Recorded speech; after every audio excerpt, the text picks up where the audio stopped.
Hello, greetings, welcome, and happy holidays, my dear listeners.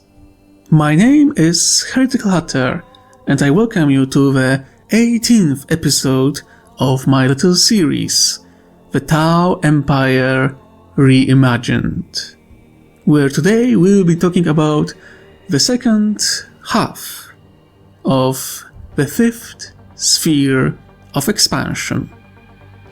Before we start, I'll be very happy if you liked, comment, subscribe, ring the bell, the whole shtick.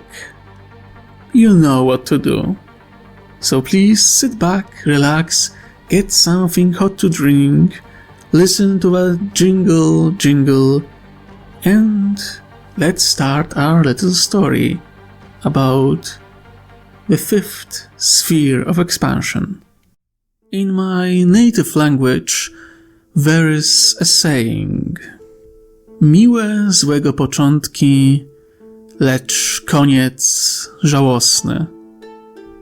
It's a Polish saying, which I enjoy quite a lot. The rough translation is pleasant beginnings of bad times, but a miserable ending. A saying that came to me as I was looking through my notes regarding the second part of a fifth sphere of expansion. After all, it matches quite well. The beginning of a fifth sphere of expansion was relatively optimistic. The meeting of Brachayura, the destruction of the Helios Empire, and of course, saving of the Keshi cluster. Although challenging, every single one was a great victory. In case of a purging of Helios, it was paid with a lot of blood, but not as much as some could fear. And yet, this age of expansion will be bloody, more bloody than any other expansion in the past, and will have a miserable ending in the form of wrath of the Imperium of Man. Of course, in 40k Galaxy, there is a foreshadowing that not everything will go well. In this case, one could say that a great shadow, one beyond ancient, blocked the light of a potential future for a split second. Many missed it. Many didn't see the danger hidden within this sudden darkness, this eclipse of all hope, because how quickly it passed. And yet, the echo remained. We all know that there are great dangers and terrors in the 40k Galaxy. Eldritch abominations beyond count, and definitively beyond comprehension. But of all creatures in this galaxy, there is one that is especially terrifying. A species of monsters that is said to be older than the demons and the dark gods themselves. Creatures that were responsible for death of the last of the old ones, and one of the main reasons why the immortal empire of Necrons hid beyond the surface in their tombs to hide from its terror. One that many species forgotten, but still persist all the way to the 41st millennium, even though its beginning reaches all the way to a war in heaven.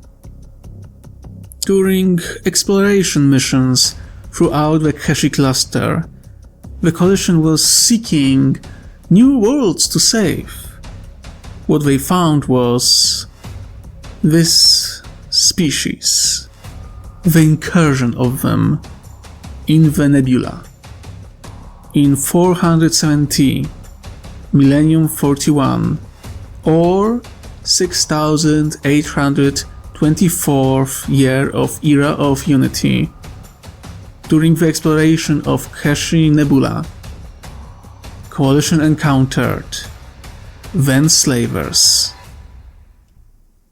Yes, my darlings, the enslavers appeared in the Keshi Nebula, not that far from Keshi cluster itself.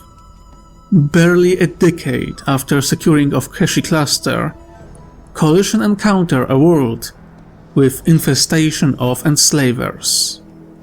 Local aircast commander broke all standard protocols and refused to establish communications with the creatures or the beings that were enslaved by them, seeing their action as very similar to that of the Nagi, and seeing that the planet already was lost.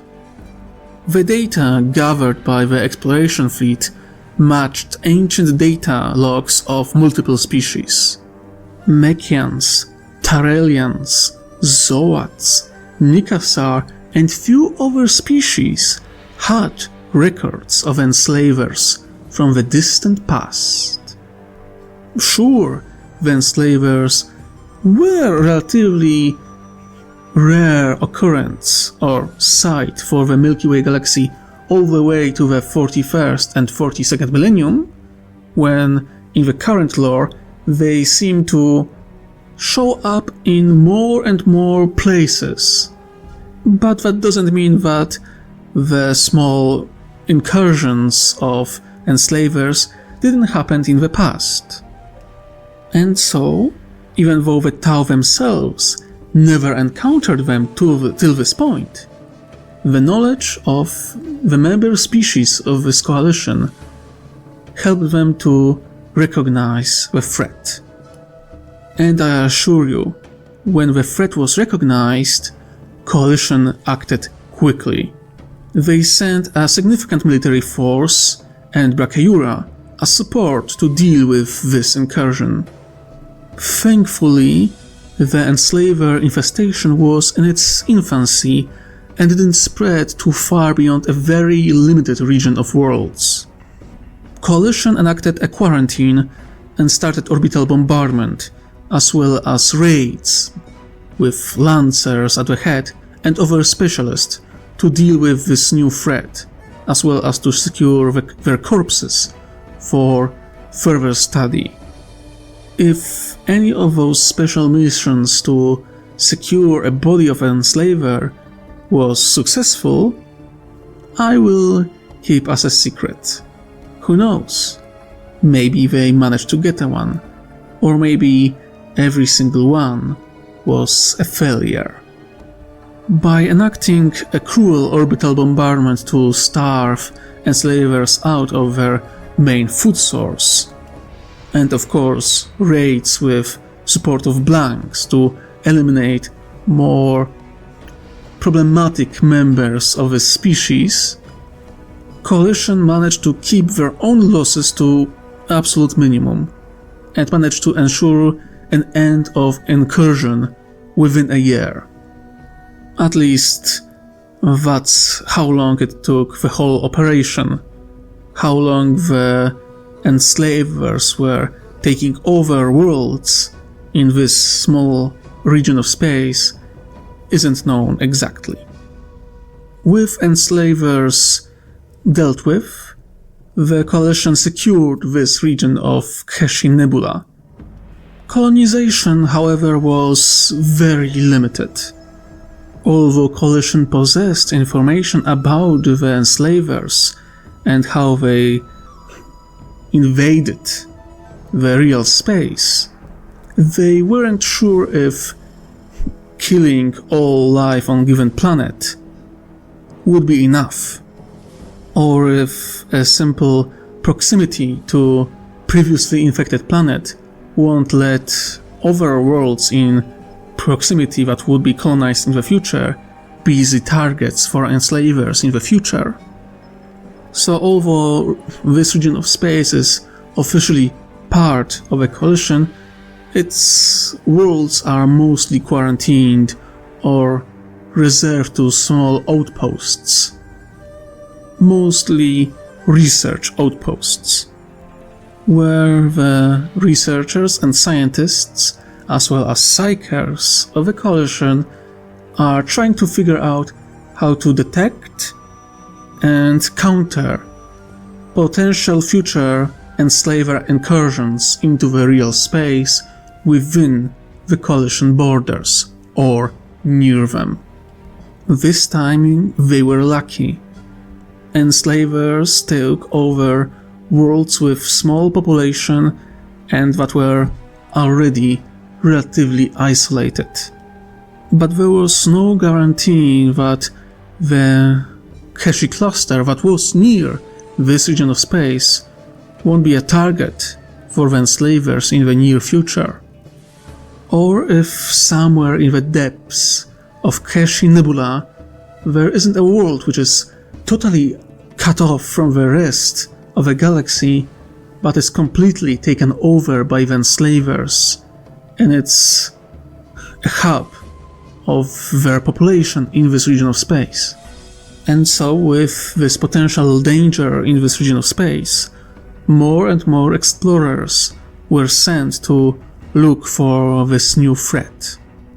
After all, if tales of Zoats especially were to be believed in full, if left unchecked, enslaver incursion could take over entire coalition. An echo of enslaver plague from distant past could bring end to the coalition and all hopes of a greater good.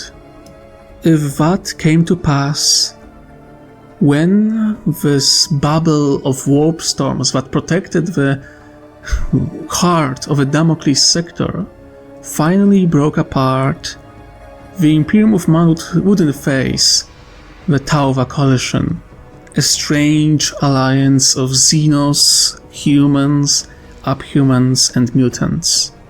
They wouldn't scoff at the sight of this strange species and all of their allies that want to stake a claim to the galaxy that belongs to the Emperor.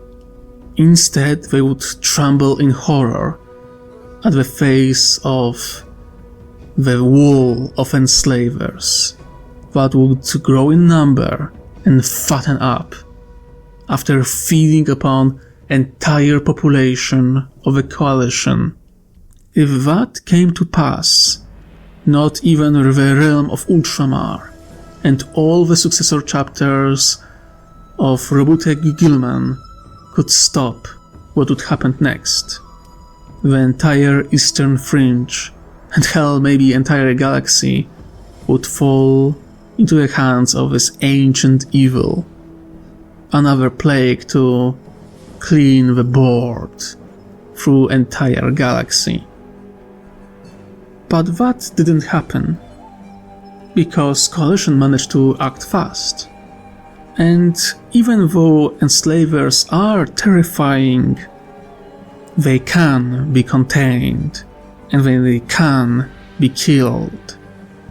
As long as their population is kept in check, and they aren't allowed to fatten up upon their victims, to gather en masse, the threat of another enslaver plague is limited. Let's hope that this little incursion in the Keshi cluster was just a freak accident, and not a prelude to the horror to come.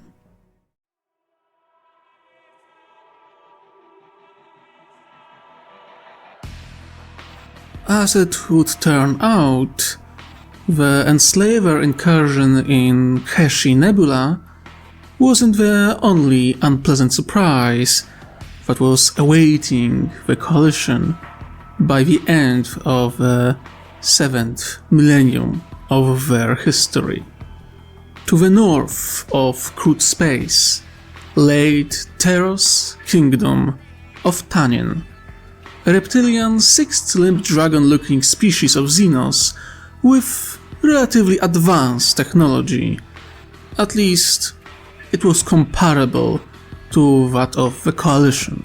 They weren't as advanced, but they could possess a challenge. Their kingdom consisted of merely 18 worlds for long centuries, located within Tanan Nebula. The Tanan managed to find paths through their chaotic region of space, which allowed for a slow expansion. They were mostly isolated from the rest of the galaxy and didn't have much knowledge regarding things outside their own little region of space. During the first pulse, madmen attacked their territories and caused a great deal of destruction. A portion of their own population turned traitor. When the 5th Coalition War was waged, some elements of Orcs found them and they had to fight them off in the very long and brutal war. Some of you might remember that parts of Krampenheimer War didn't attack Coalition territories directly, but moved in the other direction. As it would turn out, they were attacking the Tanan. After victory over Orcs, when Coalition was dealing with Sion Empire, Tanan faced faction of Pain worshippers from other part of Nebula. When Coalition battled against the Nagi, a psyker of great power awoke within their population, becoming a tyrant. It took a century to bring end to his menace. Tanan became xenophobic and psyker-hating species of witch hunters, ironically becoming a sort of a mirror of a modern Imperium of Man. The Tanan with psyker gene were usually enslaved and trained to be navigators for their warp-capable vessels, or something equivalent to astropaths. The wings of every psyker were amputated in a ceremony, the wings of the air given so that they could fly through the void and the warp. What might interest some of you is that Tanan either developed or found many techniques and symbols that demons were averse to and used them to keep their psykers under control. Later it would turn out that they found remains of an Eldar colony long lost to time and managed to find some symbols that the demons didn't really enjoy, and soon they were using those symbols en masse. And although the Tanan possessed merely a fraction of the knowledge of the Eldari, the symbols they did know still worked. And that was enough for them. After all, as we all know, quantity has quality of its own.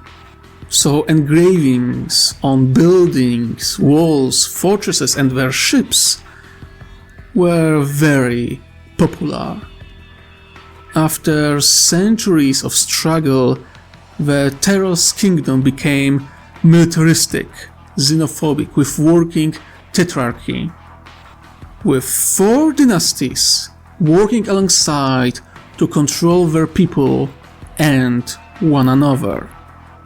A little explanation to those who might not know. There are different terms depending how many kings are the rulers of the kingdoms. Monarchy is simple. Mono, 1. Diarchy, 2. Tearchy, 3. And Tetrarchy, 4. This split was developed after the defeat of the Psyker Tyrant. The Tanin would never again allow any individual to rule over all of their people. Never again.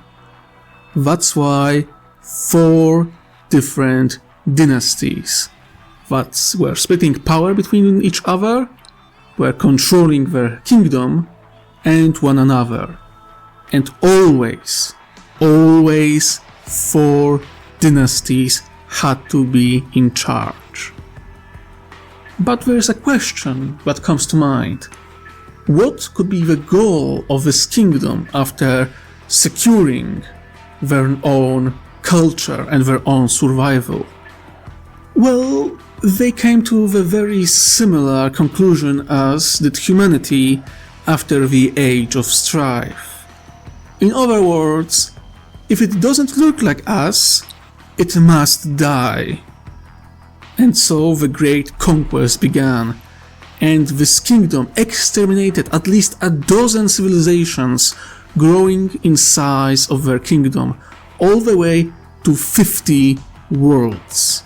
When they discovered coalition probes and exploration vessels looking through the void.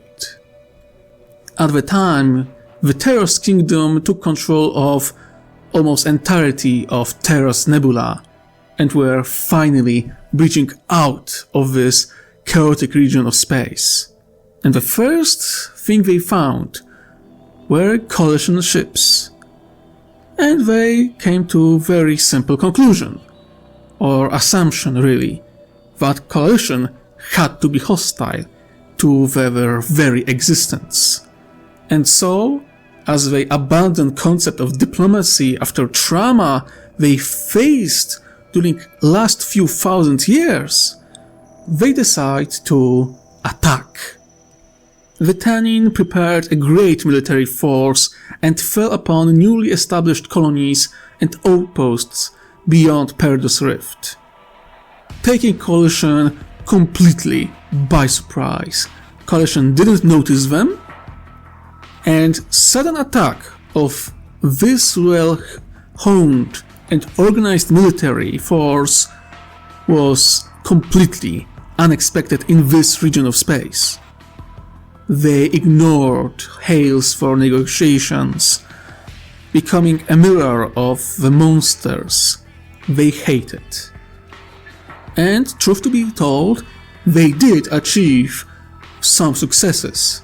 Against merchant, exploration and SDF forces, they were almost unstoppable, and they raised more than few colonies and outposts.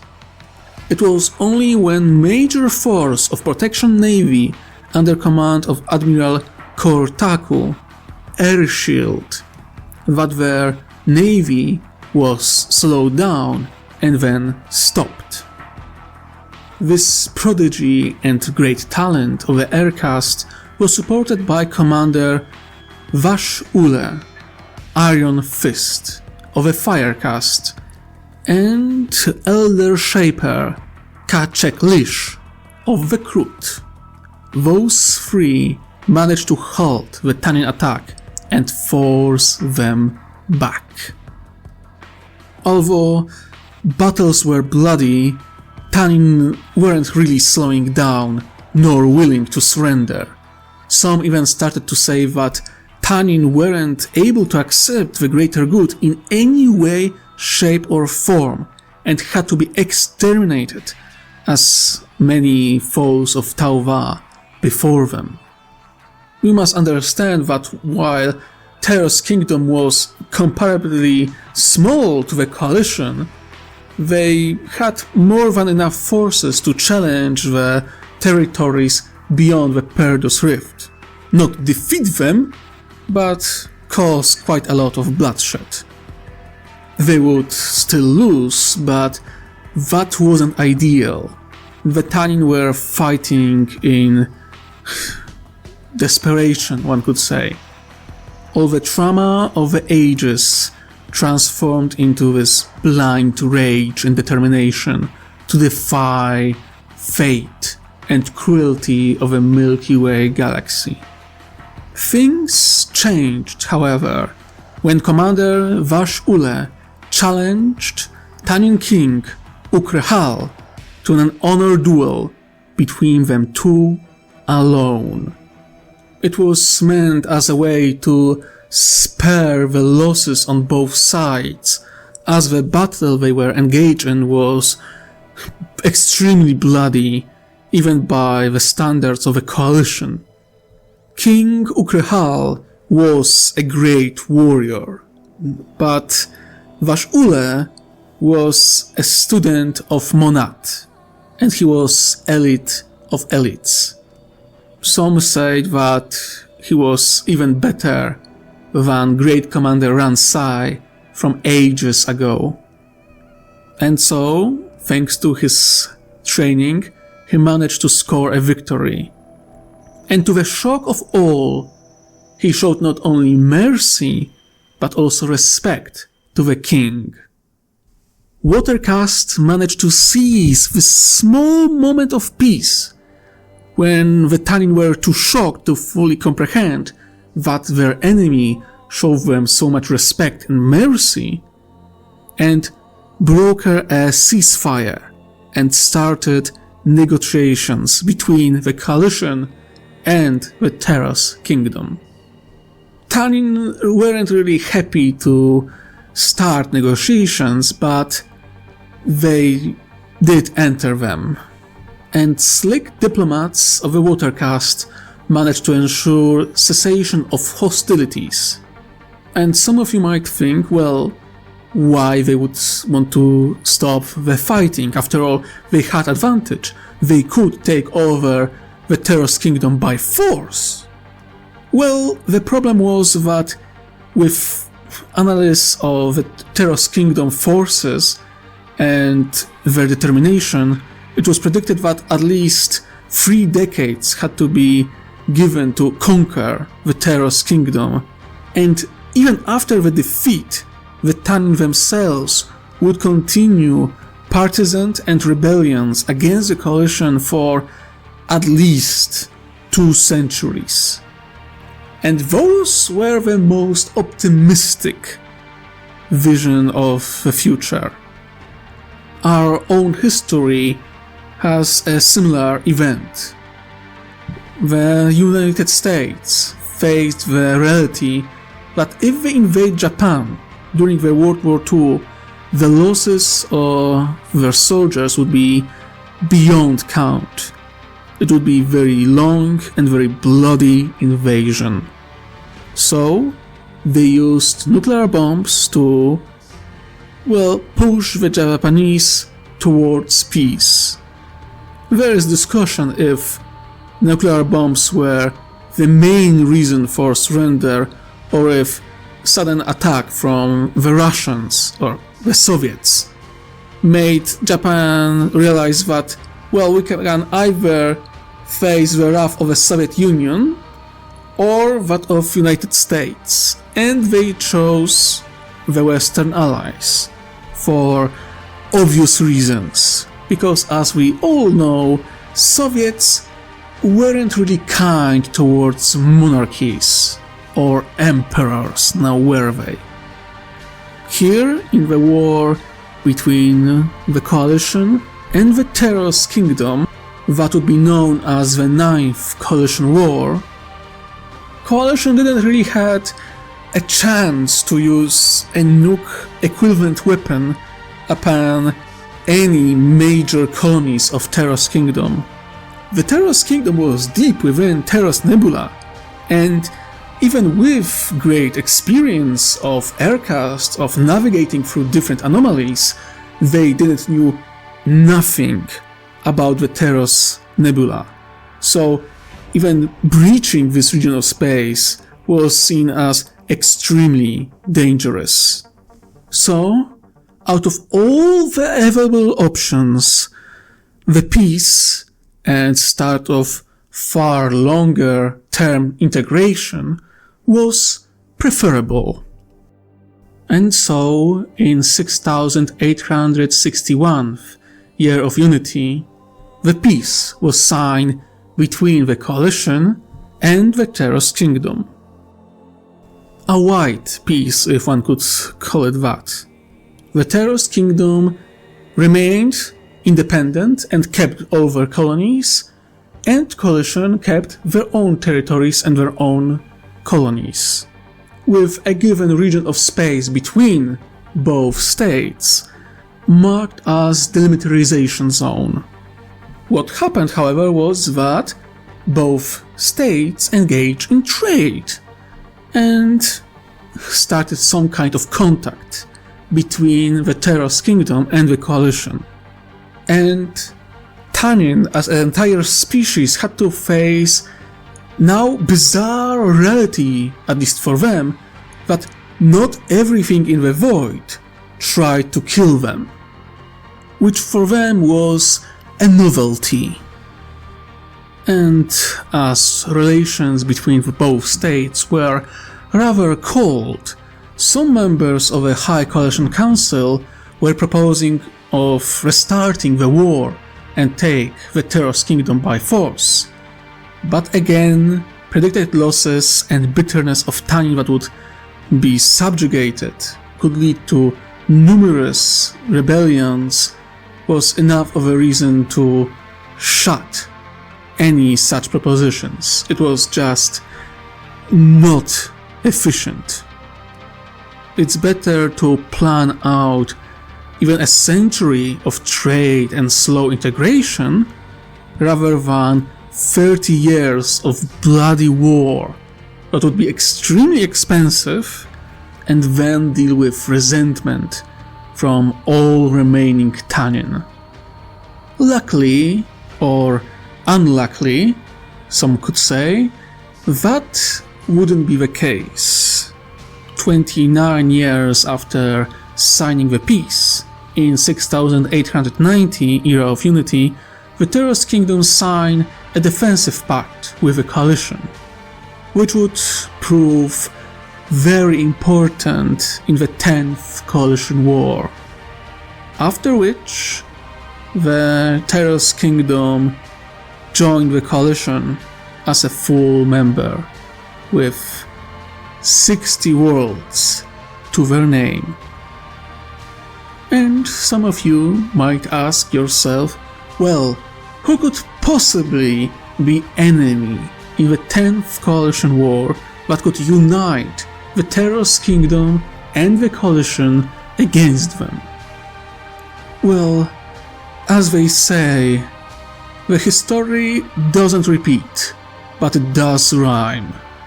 And with that, you can probably guess who visited the Coalition space once again.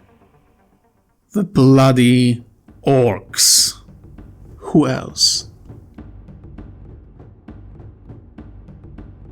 So, the 10th Coalition War, waged between 526th to 534th Millennium 41, or 6892 to 6902 Era of Unity. Honestly, at this point I'm guessing that Coalition is really sick and tired of the fucking Orcs. Like returning plague after 1639 Terran years, or 2272 Tau years, the Orc menace managed to breach the barrier once again, attempting to bring death and destruction upon entire Damocles sector. The Orc War of Green Baron, known also as Orkfred Olsmash Dakaher von Richtief, broke a barrier with an impressive fleet, including few Orc rocks and battleships, but one that was significantly smaller compared to previous ones that Coalition experienced. However, the Orcs this time really fucked up for one singular reason. Coalition was fucking ready. The lessons of the Fifth War weren't forgotten, and with new sensors, Coalition detected Orc fleets and reacted with superior speed and agility.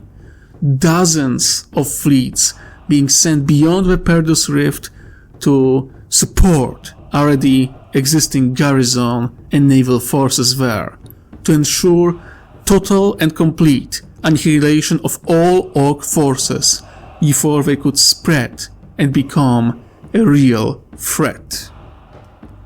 Of course, it wasn't all shining and rainbows, because unfortunately the Orcs were jumping out very close to the border of Terra's kingdom, right in the middle of a bloody demilitarized zone, which was very problematic because after decades of peace, Tanan were still very paranoid and didn't think to allow any Coalition military vessels within demilitarized zone.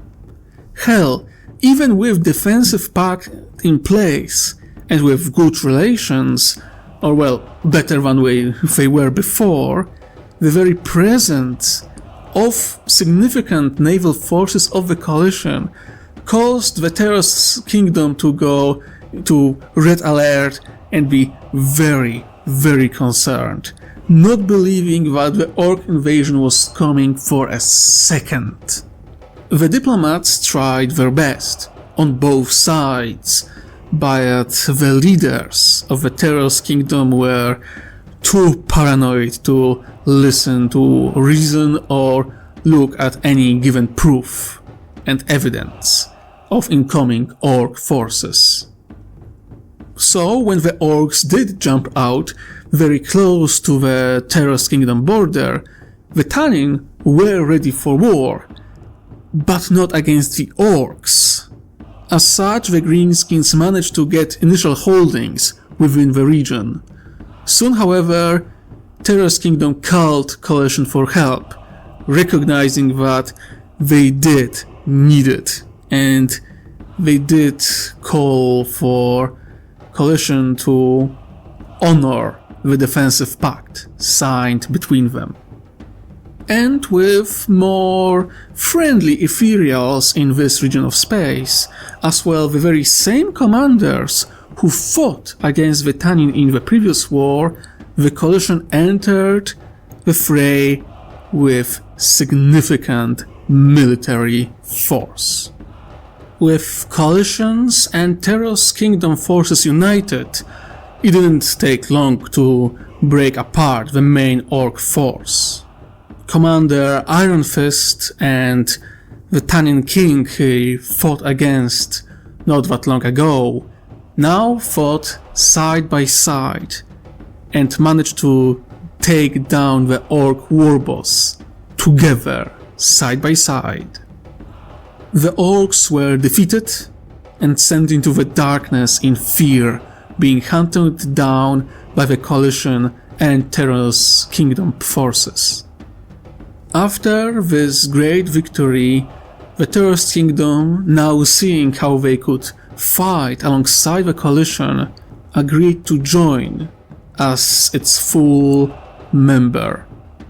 Although they were still quite independent compared to other members of the Coalition, and the paranoia and fear of psychers would remain part of their culture for a very long time. Coalition established two new septs, one on the border and one within the region of Terra's kingdom. Te Taulis, a sept established deep within Terra's space to help with adaptation of Coalition tech, transport, communication, etc., etc., It was meant to be a control world by the ethereals, but turned out to be the main world for exchange of culture and trade within the Tanan Kingdom. A terraformed world proven to be extremely important to general coordination within the nebula. Another is Torre Par, a sept world established between the Coalition and Taros space, at the border on the nebula itself.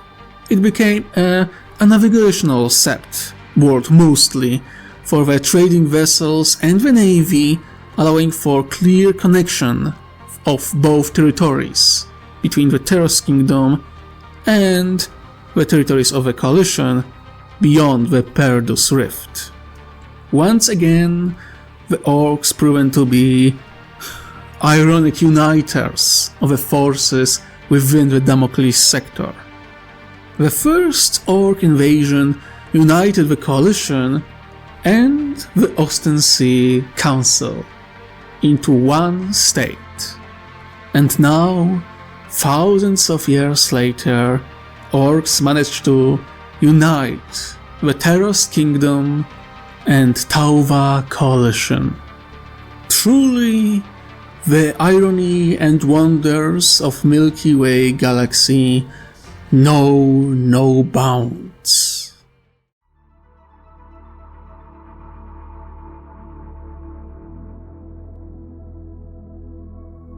Yes, my darlings, it's finally time. In the second half of 41st millennium, more specifically between 577 and 595 millennium 41, or 6954 or 6976 era of unity, Coalition finally decided to breach the Damocles Rift and establish colonies on the other side. It was an ambitious project, there is no way of denying that, and the region on the other side of Damocles Rift was unknown. Hell, there wasn't really a certainty how wide the rift was. But Coalition was conducting research in this region for a very long time, and they finally found the way on their other side. With the size and might of anomalies within the rift, navigating it took many years and was very dangerous. But after a long time, a sept world of your loss was established on opposite side of Damocles Rift. Officially, this new region of colonies was known as enclaves. And the main reason why this region of space was known as enclaves rather than integral part of the Tauva Coalition was the nature of anomalies within the Damocles Rift. Those anomalies made FTL communications in the form of ether real communication system completely impossible. Even active psychic choirs had problems communicating through the Damocles Rift. And so all communication was limited to the courier drones and courier ships. Because of this semi-isolation, the people of the enclaves would grow strong and self-reliant as they were forced to act alone without the proper support of greater coalition.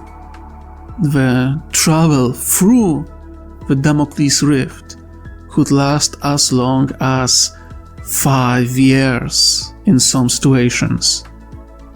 And sure, coalition was getting better and better with how fast they could traverse this region of space. But it would never be fast. it turned out that the ether drive had its limitation and wasn't really well prepared with dealing with anomalies within the Damocles Rift. Not at the time, at least. What is interesting, however, is that the enclaves managed to establish contact with a great number of human worlds. Many of them remembered and still considered themselves part of the Imperium of Man.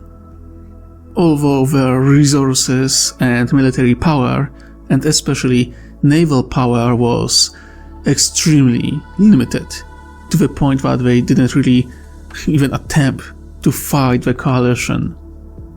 Discovery of those isolated human colonies once again made a false impression on the coalition, and especially coalition leadership, that Imperium of Man was long gone, and only remnants of this ancient empire remain among the stars.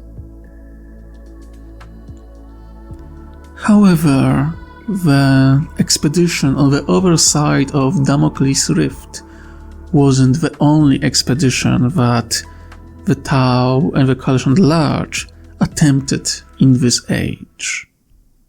However, so-called Expedition of Silence wasn't half as successful as that over the Damocles Rift.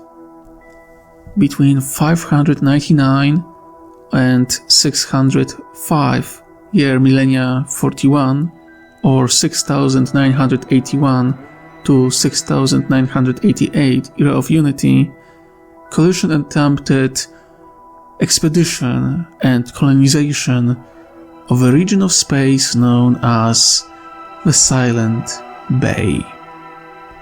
It was a region of space in the northern part of Damocles Rift, one that was left alone ever since the Fifth Coalition War, when great number of Orcs went there and were eliminated to the last without any explanation.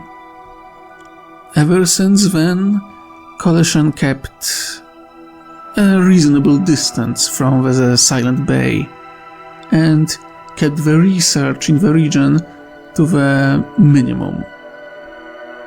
However, with the success of Over the Rift expedition, Ethereals decided to attempt to find a thinnest part of Damocles Rift, so they could create a stable connection with the enclaves.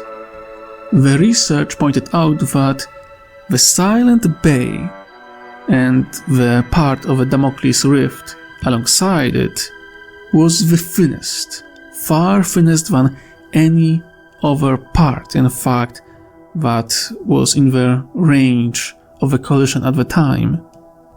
If they could take over the Silent Bay, they could establish a stable communication and, most importantly, more stable path to the enclaves, making them integral part of the Coalition rather than semi-isolated colonies. Coalition sent exploration vessels to study the region. One was lost, and while this was concerning because the freak accidents were extremely rare among the vessels of the Coalition, they weren't unheard of. So it was put as a sad accident and nothing more. Soon after, colonization vessels were sent to begin establishment of septs and colonies within the Silent Bay. Everything was fine for about a month or two on average. Then reports of shadows, of colonists disappearing without a trace. Then a colony which was meant to become a sept went silent. The next.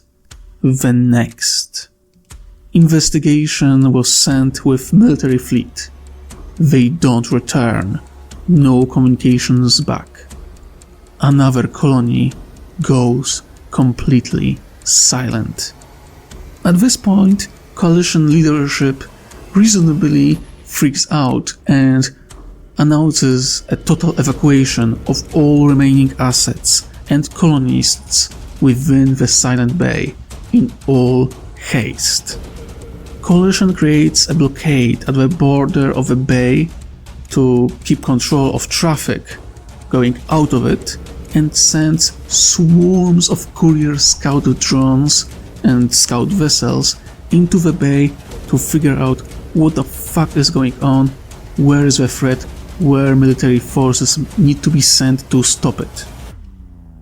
Only a tenth of all vessels sent and drones sent return. They return with images of dead fleets and dead colonies. From one of those now dead colonies come images of fighting against new, unknown, and bizarre foe. One that Coalition never encountered before. Or so they thought, because unknowingly, Coalition made the very first contact with the Necrons, who reasonably became hostile to all that came very close to their tomb worlds. Tombs that, ironically, weren't awakened. The entire Silent Bay was in fact protected by merely one Necron fleet and forces on board. This fleet, awakened many years before the Necrons were meant to be awakened, were on constant patrolling route throughout the region, guarding what they considered their empire. The Orcs from the Fifth Coalition War that escaped into the Silent Bay were eliminated by this very fleet. And now, when the Coalition sent colonists trying to secure this region of space for themselves, the very same fleet activated and eliminated them one by one. Coalition, however, had no idea that they were dealing with such limited force. Even the images that they managed to gather weren't in the best shape, so they couldn't identify the threat. The only thing they knew that something extremely powerful and terrible took the bay as its lair. Something that doesn't leave the borders of a bay for whatever reason, and that is only hostile to the things that come into its territory. And Coalition decided to keep it that way. If they knew that they were dealing with singular fleet, one that was quite limited in terms of military force, they would most likely try to rush it, and there was a great chance that they would succeed, but they didn't. So, better safe than sorry. Coalition High Command started propaganda operation to cover up the failure of the Silent Bay expedition.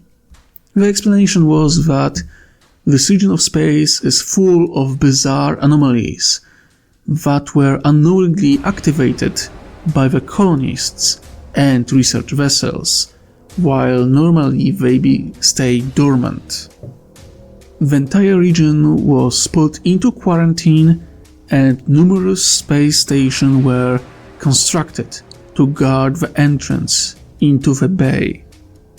However, no sept or colony was to be established near its gate, in simple fear that whatever guarded the bay reacted to well, the dense population. So, if there is no dense population near their border, they won't attack. And Coalition decided that this is the best course of action, at least for now. The Bay of Silence has been renamed to Zone of Silence. Coalition started a secret research program to figure out the threat of whatever lay within the Silent Bay and how to deal with it. But for centuries there will be no satisfying answer, nor any way to identify or deal with this threat. But this won't last forever. Sooner or later, the Coalition will encounter other Necrons. They will recognize patterns, similarities. They will figure out that the Necron dynasty that lays within the Silent Bay still sleeps, and they can strike now when they are dormant, or try to deal with them when they are awake. Who knows? Maybe in the name of preserving the Tauva, it is required from the Coalition to kill the ancient Necrons in their sleep. Some things cannot be averted, no matter how much we try to do so. The same way, despite the great victory over the Helios Empire, the fourth pulse happened anyway.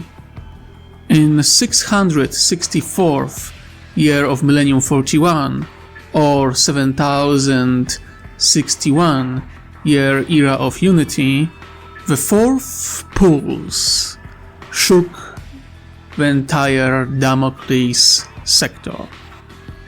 This one bearing the sigil of Grandfather Nurgle, the last of the four Chaos Gods that shook the very foundations of Damocles sector.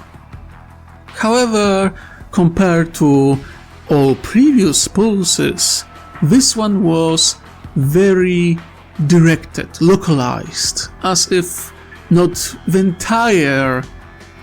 entirety of the sector was shook, but mostly like this a region that was shook hard, and only waves moved throughout the rest of the sector. And sure, there were a few outbreaks of plagues and sickness throughout the Coalition and other regions of the sector, but nothing that couldn't be easily contained, at least for the most part. For more dangerous plagues were only in one region, almost as if pointing at the epicenter of the Nurgle corruption within the sector itself. Coalition managed to pinpoint where the fuck this attack came from and sent a naval force to deal with it. The 11th Coalition War, known also as the Nasu War, was really short compared to all previous wars that happened after the Pulse, because it lasted merely 2 Terran years, from 664 to 666 Millennium 41, or from 7061 to 7063 era of Unity. The Coalition established contact with a region of 10 worlds, a small state where a species known as Nasu had their own small region of space. Nasu themselves seemed to be some kind of beastmen, bearing similarities to that of a rat, a mouse, and other rodents. Those people were united in the Democratic Republic and lived just on the border of the Black Heart's Bay, surrounded by anomalies in such a way that they managed to avoid almost all dangers in the sector, including Imperium of Man and Orc wars that passed just next to them without interaction or noticed. Political corruption and dealings made the entire democratic system inefficient, and when the pulse hit, it turned out that a lot of the Republic population was part of the degenerate death cult of plague. Civil war broke out, and within first few months, 8 out of 10 worlds were in the hands of corrupted madmen. The uncorrupted Nasu were fighting in World War I style of warfare, trying to hold the line when the Coalition finally found them. Coalition with Commander Yasuto Hada, the Just Strike, as the overall commander, led the attack. She was a talented firecast, a living legend in her own way, but she would be absolutely overshadowed by her pupil, one known as Commander Puritide, in the near future. The same Puritide who would outgrow his master and become the greatest firecast commander in Coalition history, becoming a military savant, comprehending all doctrines of the firecast and majority of those of Coalition allies and other members. Yasuto Hada was a mentor to the greatest sage of military warfare in Coalition history. During the 11th Coalition War, her talent was proven 10 times over as Master of Mont Ka and having Great Admiral Corvan Windblade at her side. They managed to bring an end to the war within 2 to 3 years. Puritide himself, that was fighting on the front lines, proved his mastery and depth of understanding, leading multiple attacks that ended with death of plague-corrupted champions and madmen. Important of note is that while mutated and in some way corrupted, the Nasu didn't really use psychers. So Puritide, despite his skill and knowledge of the mind science, didn't really had a chance to face against proper psyker threat throughout his career. The fall of the Helios Empire caused that whatever mad magic was used to cause the fourth pulse to happen despite their own downfall was very much limited. So no demons and no great psyker tyrants this time. Coalition Navy was far superior to that of corrupted Nasu and took dominance over the Void in extremely short amount of time. Once again, it wasn't a contest. Without demons or proper psychers on their side, the war was concluded surprisingly quickly. In part, this was accomplished thanks to newly developed doctrine by the Just Strike, known as Atto Ka, overwhelming blow, based on artillery barrages of the Nasu against the hordes of the enemy madmen. Commander Just Strike implemented similar doctrine with broadside battlesuits. The main concept of this doctrine put everything in the hands of heavy guns, which were to break apart a foe and their defensive positions, not with precision, but overwhelming power. As one could suspect, many commanders of a coalition frowned at this doctrine, but Ato Ka was great to be implemented as a form of distraction and extension of Kwayon, or so that elite forces could achieve a perfect Montka by utilizing confusion of mass barrage. Or in much more condensed version, the coalition found merit in the concept of World War I-like massive artillery barrage. There was a place for this doctrine, for this way of warfare, in the modern military. It wasn't liked, but it was seen as a good way of supporting major doctrines like Kwayon or Montka.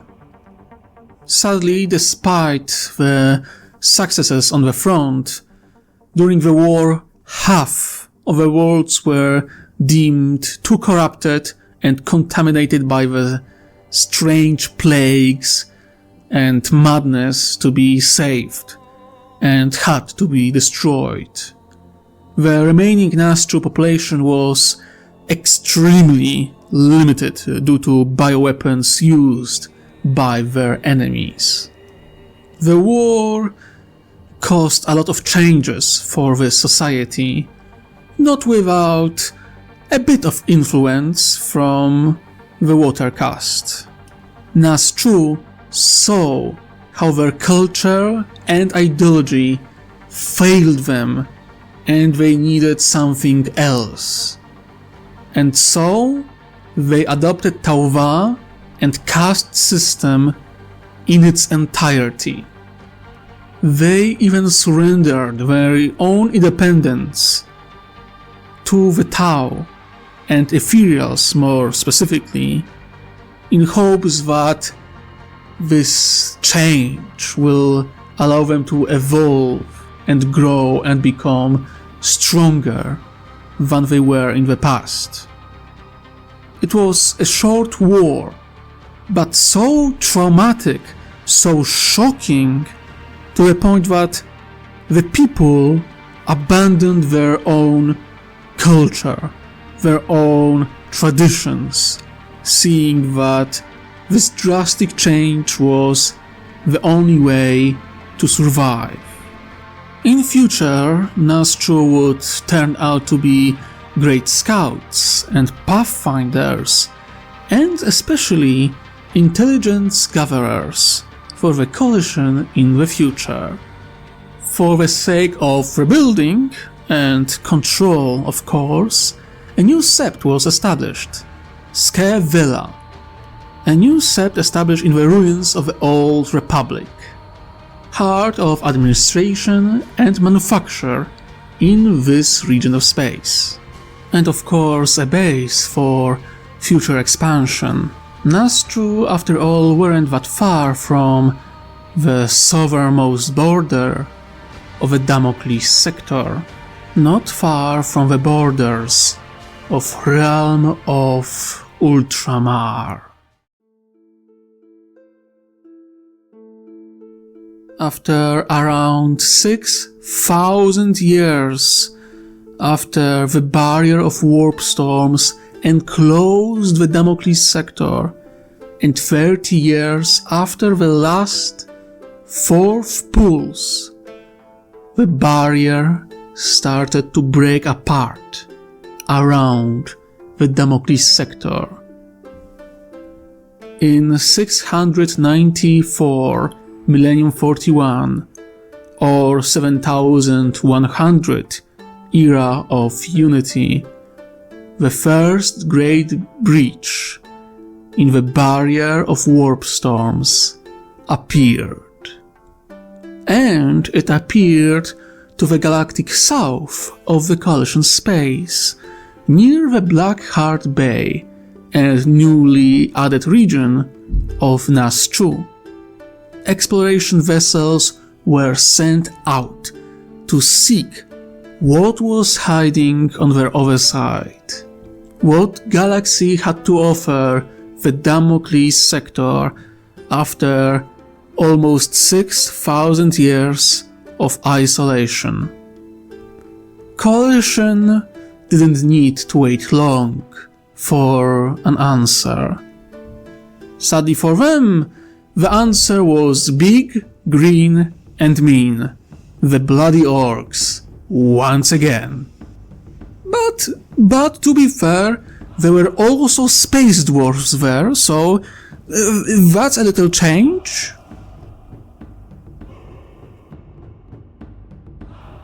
Between 694 to 700 Millennia 41, or 7100 to 7107, the 12th Coalition War, known also as the Votan or the Kin War, was waged.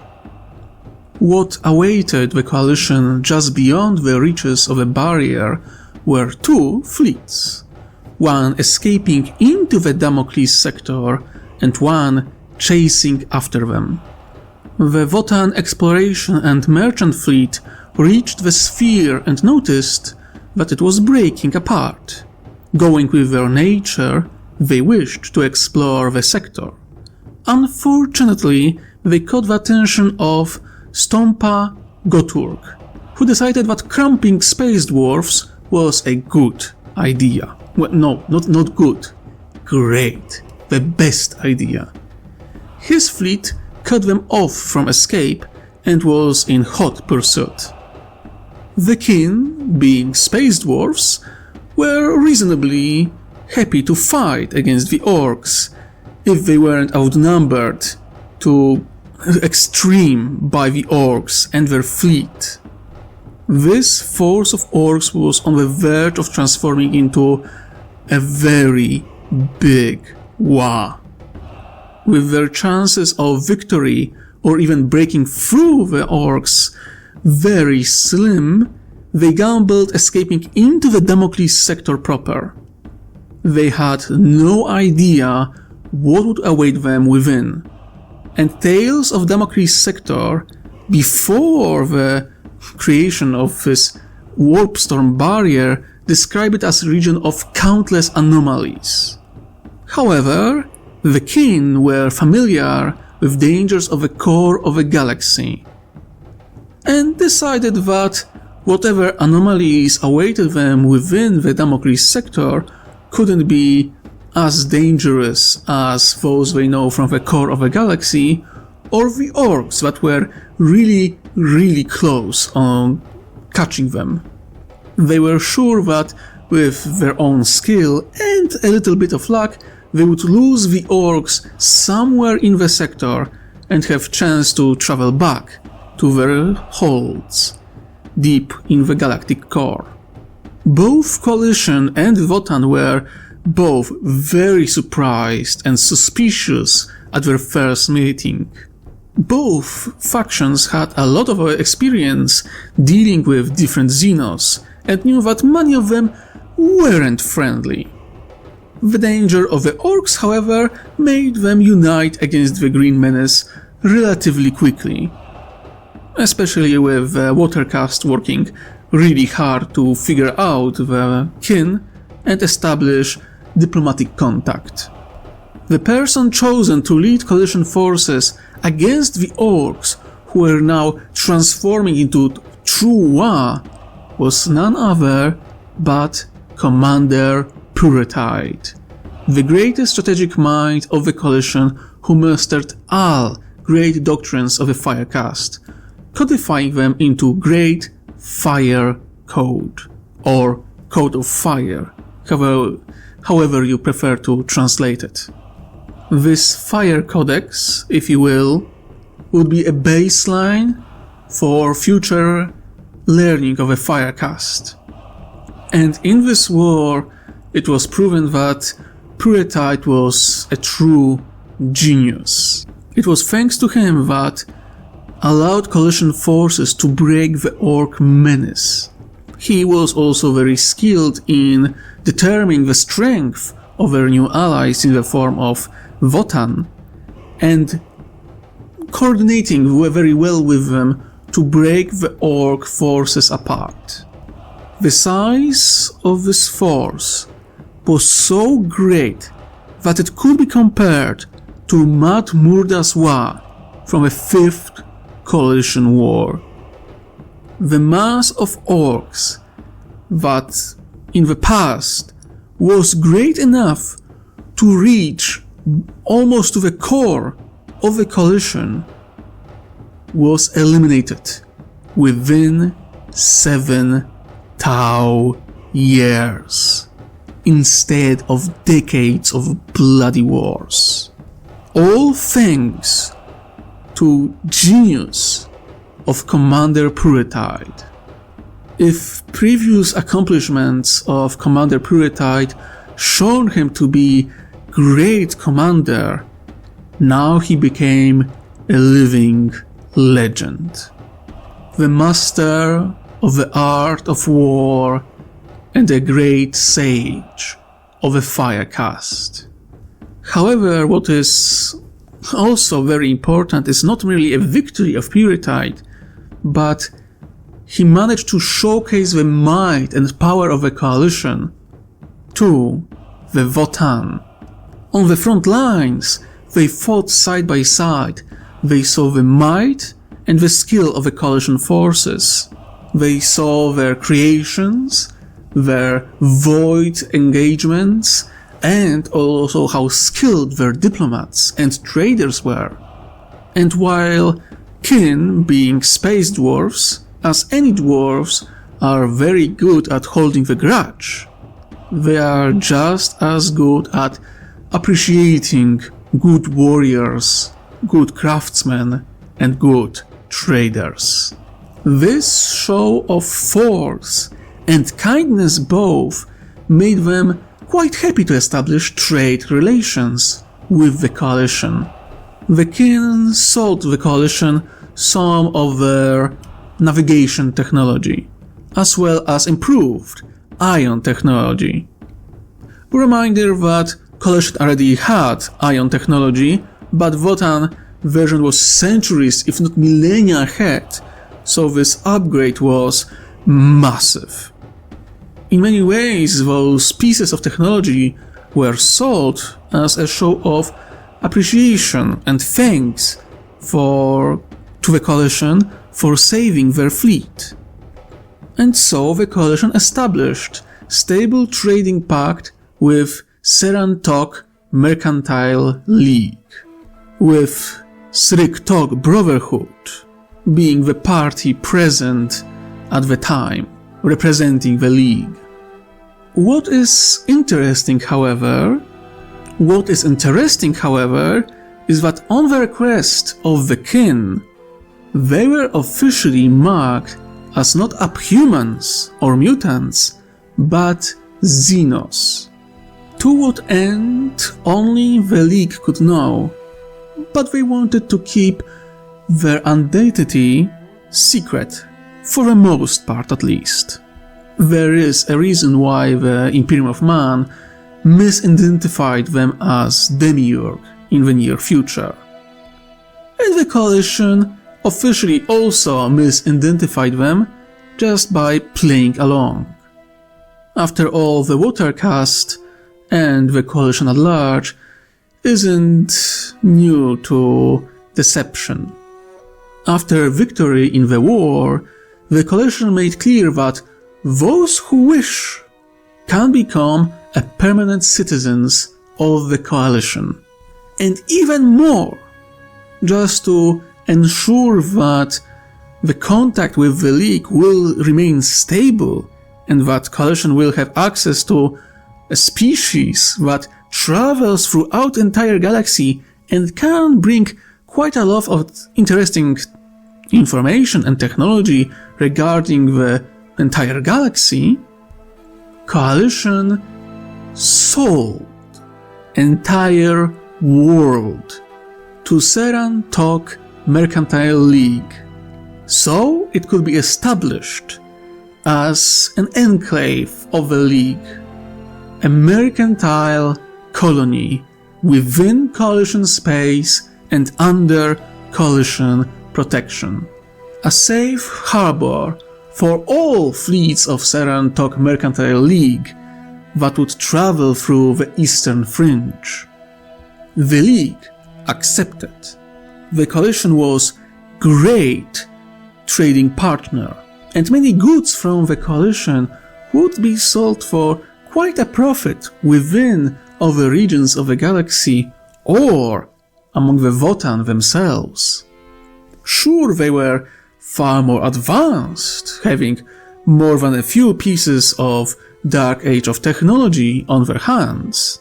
But on the other hand, the coalition wasn't half as xenophobic as Imperium of Man, or so aggressive towards artificial intelligence. So a vision of a friendly state and a friendly safe harbor that far from the core was more than welcome. And so the Votan established Hali Tok, a colony within coalition space. Very close to this world, coalition established a sept, Demi-Un, the Hope Gate. A sept that was to guard the southern entrance into the coalition space and the Votan colony just nearby.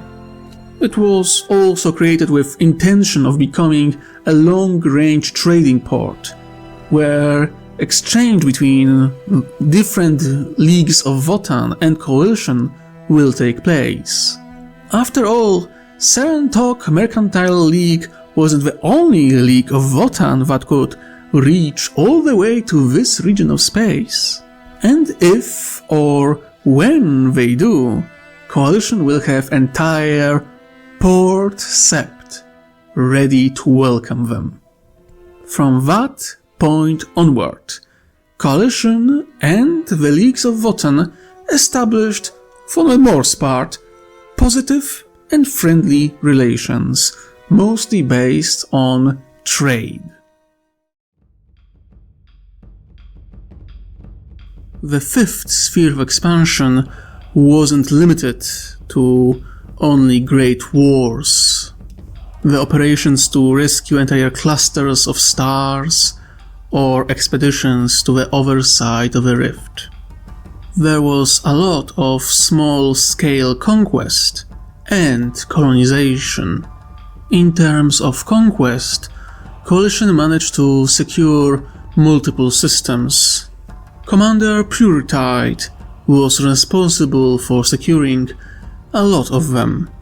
After all, there were people who refused the light of the Tauva and had to be brought to this light by force.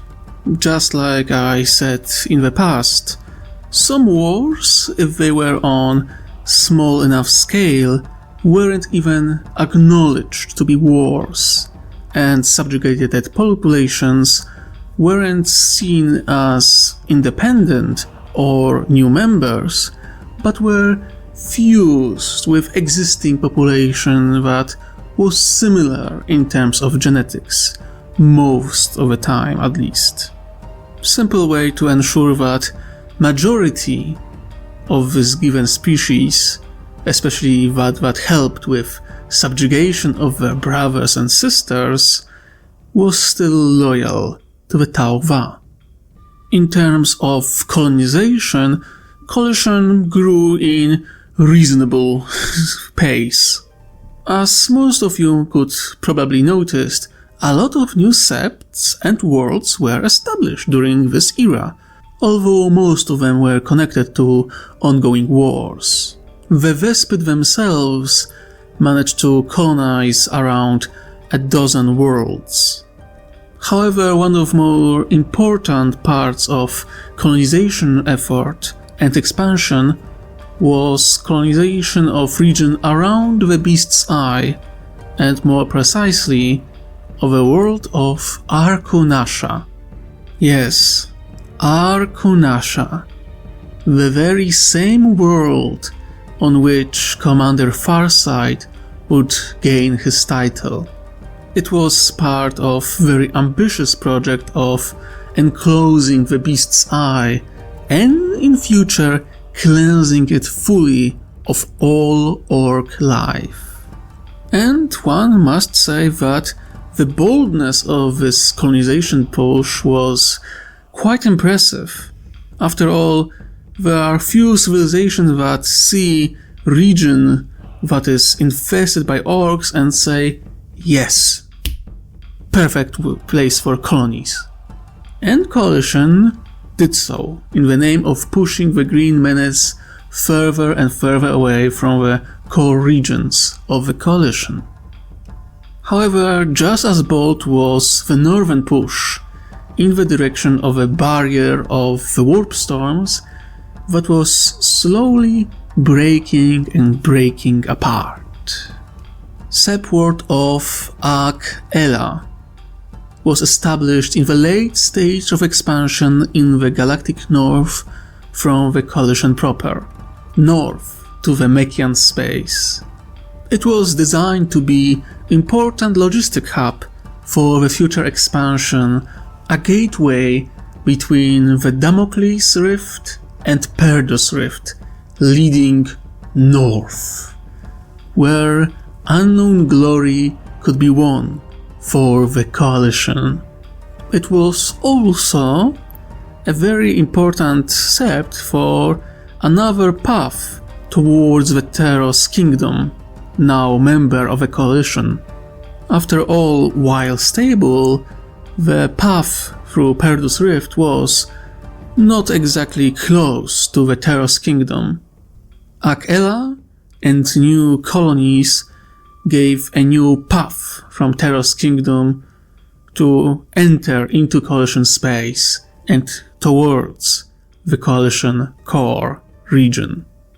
And one could think that expansion was way on its way to go into the higher gear as the barrier started to break apart. But that wasn't the case. In fact, the breaking of the barrier was a great argument to stop and prepare for the future expansion. Or maybe another age of security.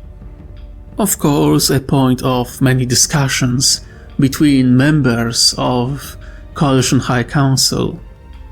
And then, in 700 M41 or 7107, the Earthcast managed to create a new version of Ether Drive, the best version that could ever be accomplished, mostly due to help of technology bought from Wotan. This newest generation of Ether Drive reached half the speed of a warp drive, making it 150% faster than the very first generation and around 51% faster than the third. And while this accomplishment was beyond impressive, Earthcast discovered that they reached a limit in terms of how fast Ether Drive could possibly be. Despite great struggle, this was a barrier that couldn't be breached. With everything that they had and discovered throughout the ages, they knew the Ether Drive will never be faster than that. The best Ether Drive that could ever be was going 50% the speed of warp drive. Even help from psychic species that specialized in navigation through ether, like Nikasar, when normally their ability to help boost the speed of this drive was immense. In this generation it was greatly limited, so sure it was going slightly faster than this 50%, but not by much compared to what they could accomplish with previous generations. This fourth generation proven to be also far more expensive than previous generations and harder to produce, at least at the time. Even for immense wealth of a coalition, it was hard to imagine that it could ever be affordable for all fleets. As such, only very limited number of vessels, mostly that of ethereals, high member officials, courier ships, and very few military vessels of Liberation Navy were able to be equipped with those drives. Now, with this newest generation of ether drive in hand, the coalition leadership decided to stop the fifth sphere of expansion. After all, the fifth sphere of expansion saw coalition to grow to immense size. Now coalition had 55 member species. Well, 56 technically, if we count the kin, the Votan, that decided to settle down within coalition borders. In terms of size, coalition had 858 worlds, with 544 colonies and 320 outposts, and they had 55 sets to their name. Coalition was a force that couldn't be simply scoffed at. They survived almost 6,000 years in the chaotic reality of Damocles' sector, and now with barrier breaking apart, they were ready to challenge the unknown. So rather than to prepare for another age of security, they prepared for a new sphere of expansion. Especially that now they started to establish contact with worlds on the other side of the barrier, and the possibilities of expansion were so sweet that coalition leadership couldn't just sit and fortify their borders. At least not to an extent they would usually do after the sphere of expansion. It was decided that coalition need a breather, to stop for a moment and prepare for the next great jump.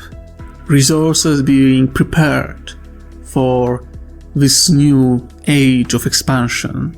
Newly acquired technology implemented and fleets prepared to sally forth into the unknown. In the future, this pause between both expansions would be known as the transition period, one that lasted from the end of the fifth sphere of expansion all the way to the start of Damocles' Gulf Crusade. However, that age will be a subject for the next and the last episode of this series. Well, my darlings, we are almost there. Just one more episode and this series will come to an end. The next episode will be a bit shorter because transition period is also short and I don't really have much to write about. But I will be talking about few things that will happen before I start the rewrite of Damocles' Gulf Crusade. I will also make few clarifications here and there regarding numbers I'm using, so that there will be no confusion regarding, well, how I see the true strength of a coalition. I wish all my dear listeners Merry Christmas, and I thank you for joining me today, and I hope you enjoyed. Now, my dear listeners, remember, wherever you are, whatever you do, try to enjoy yourself while you can. I wish you most heretical day. Ta-ta!